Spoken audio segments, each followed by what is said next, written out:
Mga kapatid, kakaibang excitement ang dinala ng PNVF Invitational sa maraming volleyball fans dito at hindi naman sila pinaya sa effort na dinala ng ating Alas Pilipinas men's and women's teams. Nasa frontline ng balitang yan si Ian Suyu.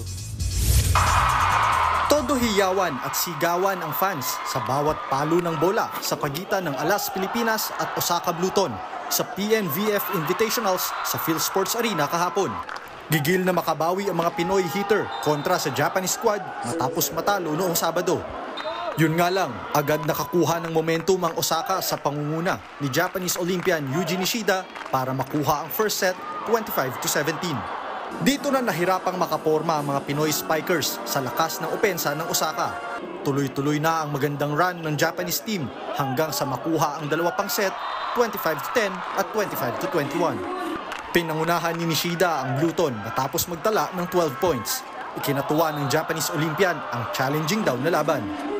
No so easy. This is so very different. Very tough game and everything high level in this game. Bago yan, nabigo rin ng Alas Women's kontra naman sa Saga Hisamitsu Springs. Sa kabila ng mini-run ng mga Pinay sa second set, naibaliktad ng Saga ang laro sa pamamagitan ng kanilang depensa. Nakuha ng Springs ang laro via sweep 25-14, 25-21 at 25-19. Para sa players ng Alas, magandang opportunity na makaharap ang mga dekalibreng team ng Japan. Sobrang importante, syempre papunta ng SEA Games na makapag-training pa rin kami and matuloy namin yung chemistry na nabubuo namin sa court.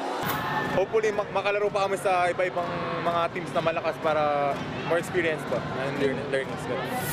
Sa ngayon, balik muna sa kanya-kanyang mother club sa PVL ang mga miyembro ng women's team. Ang Alas Men's naman, nakatakdang lumipad patungong Italy para sa isang training camp ngayong buwan. Nagbabalita mula sa frontline, Ian Suyu, News 5. What's up mga kapatid? It's your sports tito Mike Reyes. Huwag magpahuli sa mga umaaksyong bakbakan at harapan sa loob at labas ng bansa. Para sa mga pandiin ng sports news, mag-follow at mag-subscribe sa social media pages ng News 5. Peace and love.